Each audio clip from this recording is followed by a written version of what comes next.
Houthi विद्रोहियों के खिलाफ देखिए कितना बड़ा एक्शन लेना पड़ रहा है इजराइल। नहीं, बिल्कुल ये कोई सीजफायर नहीं है। और आप बिल्कुल जिसको कहते हैं ना, you hit the nail on the head. ऐसा है दिनेश भाई कि जब इजराइल लड़ रहा है तो इजराइल सिर्फ हिजबुल्लाह हमास से नहीं लड़ रहा, हूतियों से भी लड़ रहा है, और इन दी एंड वो डायरेक्टली या इनडायरेक्टली ईरान से लड़ रहा है। अब देखिए, बात यह है पूछने वाली और सबसे बड़ी बात समझने वाली कि अगर यमन पे बमबारी करी है इजरायलियों ने तो किसका एयर स्पेस का इस्तेमाल करा है। आप जरा मैप देखिए, मैप पे देख के आपको क्लियर हो जाएगा कि यमन के ऊपर बिल्कुल नॉर्थ ऑफ यमन है सऊदी अरेबिया, यानी कि जॉर्डन, सऊदी अरेबिया। आप ये कम से कम दो देश तो हैं जिन्होंने अलाउ करा है इजरायली जेट्स को कि आइए हमारा एयर स्पेस इस्तेमाल करिए और हूतियों को ठोकिए। ये बात है। तो ये भी समझ लीजिए कि ये जो मुस्लिम ब्रदरहुड की बात की जाती है उसकी हकीकत दुनिया में क्या है वो भी देख लीजिए, और ये खबर भी देख लीजिए जो अब आ रही है, पलटवार भी देख लीजिए। इस वक्त की अगली बड़ी खबर, इजराइल पर हूती का जोरदार पलटवार। 11 बैलिस्टिक हाइपरसोनिक मिसाइलें दागी। यमन ने जबरदस्त ड्रोन अटैक भी किया। बेन गुरियन हवाई अड्डा, मुख्य हवाई अड्डा इजराइल का, उसको निशाना बनाया गया।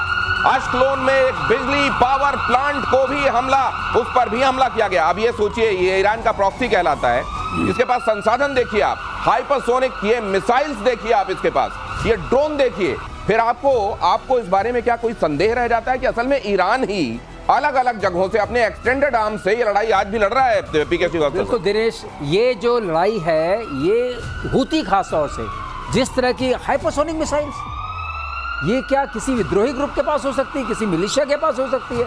इसका मतलब ये है कि ये उनका आर्म्ड ग्रुप है जो वहाँ स्टेशन है, जो थ्रेटन करने के लिए रेड सी को, उधर स्ट्रेट हॉर्मुज को पकड़ा हुआ है, इधर रेड सी के ऊपर अपना दबाव बनाने के लिए हूतीज को इकट्ठा किया है। इसलिए ईरान जो इजराइल कर रहा है वो ईरान के साथ आप कहने सीज फायर हो गया है, उस इलाके के साथ सीज फायर हुआ है, लेकिन ईरान के साथ जंग जारी है। और इनको जब तक आप नष्ट नहीं करेंगे कोई समाधान नहीं है इस समस्या का।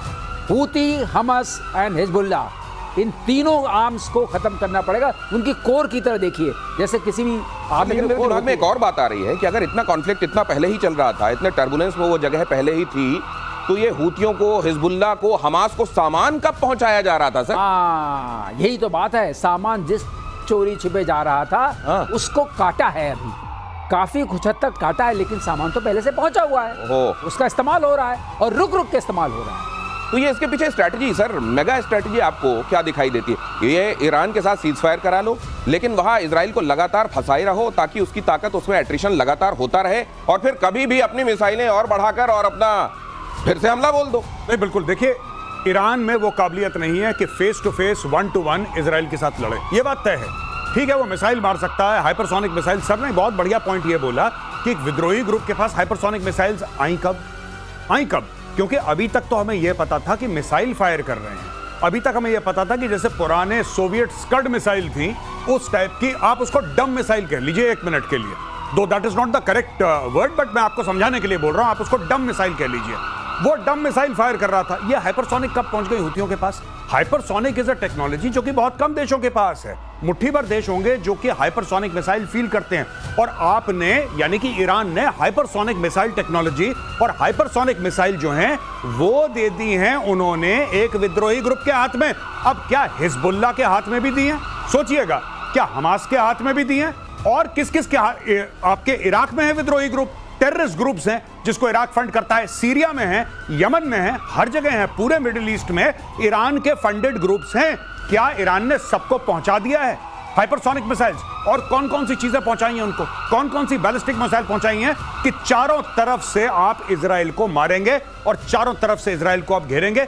ये क्या माजरा है, ये समझने वाली बात। दिनेश, एक बात ख्याल में आती है जब गौरव ने बोला कि क्या उसने अपने असेट्स को, जो हाइपरसोनिक, जो बड़े स्ट्रॉन्ग, मतलब बड़े पावरफुल असेट्स थे, उनको पहले ही डिस्पर्स कर दिया था। डिसेंट्रलाइज करके तो नहीं रख रहा है वो, डिसेंट्रलाइज करके डिस्पर्सल ऑफ असेट्स। इसको हम बोलते हैं कि अगर वॉर में आपने अपने असेट्स को डिस्पर्स कर दिया है सर, इसीलिए मेरा दिमाग इसमें भी जाता है कि क्या यूरेनियम भी डिस्पर्स कर दिया गया है? बिल्कुल सही। तो गौरव बार-बार ये प्रश्न उठाते हैं। और दूसरी चीज sir, sorry to interrupt sir, दूसरी एक और बात है बड़ी इंपॉर्टेंट। ये जो हाइपरसोनिक मिसाइल है ये गुलेल तो है नहीं कि मैंने पहुंचा दी और आपने चला ली। क्या वहां पे ईरान आर्मी के लोग हैं जो ट्रेन कर रहे हैं? जी नहीं, ऑपरेट कर रहे हैं, ऑपरेट कर रहे हैं। यही चीज ऑपरेशन सिंदूर में हुई थी जब टर्किश ड्रोन्स थे, वो टर्किश आर्मी वाले लोग ऑपरेट कर रहे थे। Turkish army was operating Turkish drones against India. यहां पे जो इजराइल के खिलाफ हूती ड्रोन चला रहे हैं, हूती तो विद्रोही ग्रुप है, किसने सिखाया कंप्यूटर पे कैसे काम करके हाइपरसोनिक मिसाइल मारनी? किसने सिखाया उनको? क्या इतनी जल्दी ये सिखाया भी जा सकता है कि सालों साल का परीक्षण लगता है? क्या यहां पे IRGC के लोग हैं जो एक्चुअली यमन की जमीन पे बैठ के ये सब फायर कर रहे हैं? सोचने वाली बात है। एक बात और आती है दिमाग में, क्या बांग्लादेश में जब ISI की इतनी ट्रिप्स हो रही हैं, क्या वहां रीलोकेट किया जा रहा है? क्या ये बांग्लादेश के साथ भी यही चल रहा है? ISI इतना जाकर वहां पर भी अपने संसाधनों को रीलोकेट करने, डिसेंट्रलाइज करने का काम कर रहा है। और इसीलिए अगर हम आप ये बात समझ रहे हैं कि यहां पर हूती जो कर रहे हैं, हमास जो कर रहा है, या इधर आप हिजबुल्लाह देख लीजिए, ये सब ईरान कर रहा है असल में, तो क्या इजराइल को समझ में नहीं आ रहा होगा? इसीलिए अगली खबर देखिए, ईरान इजराइल सीज फायर कभी भी खत्म होगा। युद्ध विराम के नाम पर ये जो चल रहा है उसको कभी भी खत्म होता देखेंगे आप। इसका खतरा बढ़ गया है। ईरान ने परमाणु कार्यक्रम शुरू करने के लिए भी दो टूक कह दिया है। अगली जंग के और भीषण होने की आशंका। ये पहले से अब रिसोर्स डिप्राइव्ड है ईरान, मेजर गौरव आर्य। क्या अब की बार अगर ये युद्ध होता है तो पहले से और खतरनाक दुनिया जैसा अंदाजा लगा रही है, या इस बार 2-3 दिन का मामला? नहीं, मुझे ऐसा लगता है कि ईरान अब और बुरी तरीके से पीछे पड़ जाएगा एनरिचमेंट टेक्नोलॉजी के पीछे और न्यूक्लियर वेपन बनाने के पीछे। ईरान की गति में तेजी आएगी, पहली चीज। दूसरी चीज, हमें क्लियर हो जाना चाहिए कि ये cease fire is only a figment of Trump's imagination. कोई सीज फायर नहीं है, ये सब ट्रंप की झूठी बातें, चूरन बेच रहा है सबको। और तीसरी सबसे महत्वपूर्ण बात, ये लड़ाई दोबारा होगी क्योंकि बेंजामिन नेतन्याहू को यह पता है कि जब तक इनकी पूरी ऊपर वाली जो एशेलॉन है ये जिंदा हैं और जब तक न्यूक्लियर टेक्नोलॉजी इनके पास है, जब तक बैलिस्टिक मिसाइल हैं, इजराइल चैन की नींद नहीं सो सकता। और ईरान की रजीम को यह बात भली भांति उससे परिचित है कि अगर उनके पास न्यूक्लियर वेपन नहीं हुए, ये रजीम नहीं बचेगी। ये लड़ाई एग्जिस्टेंशियल है, दोनों अपने वजूद की लड़ाई लड़ रहे हैं। ये सिर्फ इसलिए नहीं कि तुम इजराइल, मैं ईरान एक दूसरे को ठोकते हैं, ना, ये वजूद की लड़ाई है, इसका फुल एंड फाइनल होना है। ये वजूद की लड़ाई है, और अगर इसका फुल एंड फाइनल होना है तो आप जानते हैं कि जब इस तरह अस्तित्व की लड़ाई, अस्तित्व बचाने की लड़ाई होती है तो फिर कुछ देखा नहीं जाता और ये पूरी दुनिया को खतरे में डालता है। इसी का डर है। अगली खबर देखिए जरा, 5वीं पीढ़ी का स्टेल्थ फाइटर जेट बनाएगा ईरान का दावा। काहेर 313 के 5th जनरेशन पर काम शुरू।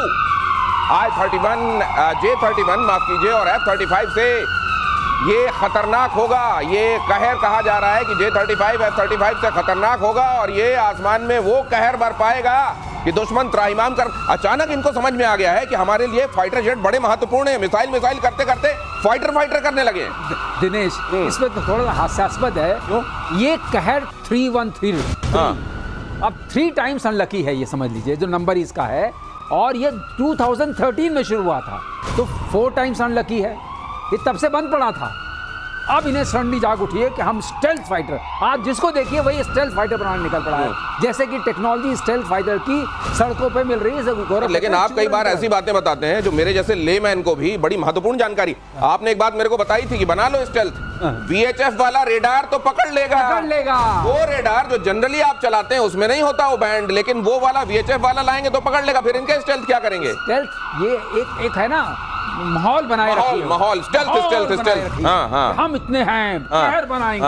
अरे कहर बनाओगे, पहले अपने कहर को बचाओ। अच्छा सर, ये पाकिस्तान वाला एक और रिजेंबलेंस, हम अक्सर बात करते हैं ईरान और वहां वाली, एक और खतरनाक नाम कहर जी, और कह रहे हैं वो 5 कितने सालों से बन ही रहा है जी। लेकिन एक और मैं आपको बात बताता हूं, हाल ही में जो चाइना के एक्सटर्नल अफेयर्स मिनिस्टर हैं, उनका एक बयान है कि हम ये नहीं चाहते कि रशिया और यूक्रेन की लड़ाई में रशिया हारे। उसका कारण है, देखिए, इसका सब कनेक्टेड है। पूरा फोकस चीन में हो जाएगा। वो कहते हैं पूरा फोकस चाइना में हो जाएगा। तो जिस तरीके से ईरान इस्तेमाल करता है हूथियों को, हमास को, हिजबुल्लाह को, उसी तरीके से चाइना इस्तेमाल करता है नॉर्थ कोरिया को, पाकिस्तान को, ईरान को। यानी कि जिस तरीके से हमास ईरान की प्रॉक्सी है, उसी प्रकार से ईरान जो है वो चाइना की प्रॉक्सी है। आपको एक बात यह समझनी पड़ेगी, चाइना की प्रॉक्सी है सर। और चाइना हथियार देगा क्योंकि चाइना यह चाहता है कि ये वहां पे आग लगाए रखे मिडिल ईस्ट में। तेल के प्राइसेस को चाइना कंट्रोल कर सकता है, पहली चीज। दूसरी चीज, अमेरिका वहां पे फंसा पड़ा रहेगा बिकॉज ऑफ इजराइल। और तीसरी बड़ी बात, चाइना को यह स्पेस देगा कि चाइना अपने आप ग्रो करे और अपनी मिलिट्री कैपेबिलिटी को और सॉलिडिफाई करे। ये जिस तरह का एनालिसिस आपको यहां सुनने को मिलता है, मेरा दावा है कि एनालिसिस और इस तरीके का थ्रेडबेयर एनालिसिस कहीं नहीं मिल सकता। लोग करते हैं ना ओरिजिनल और डुप्लीकेट की बातें, अब आप समझ लीजिए ओरिजिनल कहां है। अगली खबर देखिए, इजराइल में ईरानी जासूसी नेटवर्क का खुलासा, 30 लोगों को जासूसी के आरोप में किया गया गिरफ्तार। टेलीग्राम ऐप के जरिए लोगों को फंसाया गया, पोस्टर लगाने, सरकार के खिलाफ लिखने के टास्क दिए गए। ये मतलब एजेंडा वाली लड़ाई भी जम के लड़ रहे थे जी। लेकिन दिक्कत यह है कि ना उधर कुछ कर पाए हैं ज्यादा, ना इधर कुछ पर कर पाए हैं ज्यादा। नहीं देखिए, कभी आपने ये देखा कि इजराइल में 30-50 गद्दार मिले? नहीं, आपको कभी रिपोर्ट आई है? ये यहाँ जेसीबी से लटका रहे हैं अब लोगों को।